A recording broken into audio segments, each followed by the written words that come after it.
Ma dobro, to se ne može se uspoređivati. Ekipa Sesta od prošle godine i ovogodišnja ekipa, oni su se dosta pomladili.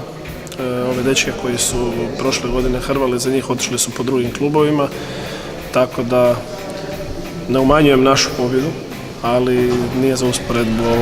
Mislim da je to bilo puno drugačije prošle godine.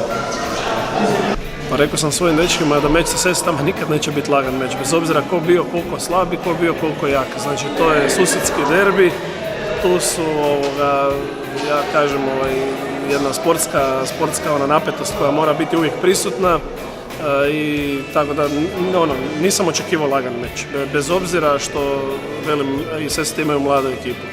Što se iznenađenja tiče, bilo ih je, mislim, poraz Smetka od Hadera, to je za mene iznenađenje.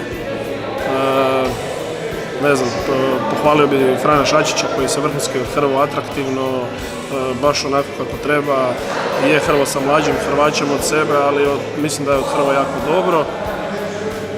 A sad Luburić je pobjedio isto u jednoj jako neizvjesnoj borbi Kukleka, Filipa.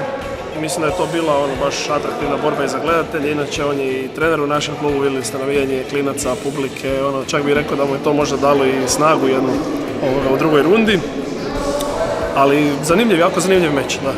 Pa sve je otvoreno, da, planiramo sigurno, radimo već na tome, što se tiče pojačanja i mislim da će to, ako uspijemo realizirati, biti stvarno dobra pojačanja. Nakon prvog dijela smo prvi na ljestvici, bod je iza nas je Petrinja, 2 boda iza nas je Vindija.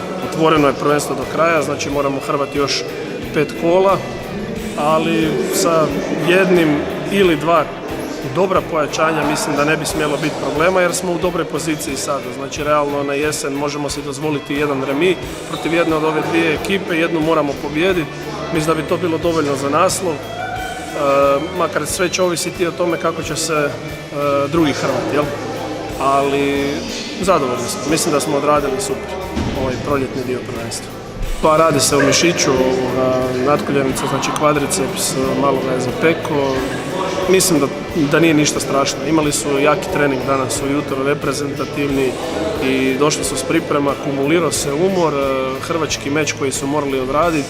Mislim da je to najviše posljedica toga, ali liga je takva, mislim nažalost taj raspored može biti bolji, no međutim evo, mislim da će s Dominikom biti sve u redu. Mislim da će biti sve u redu, ako je mišić, to je, ja kažem, najbolje što može biti. Znači ne bože da je ligament ili nekakva koštana struktura ode, to je gore od toga, ali mislim da je samo mišić, tako da će se to relativno brzo upraviti.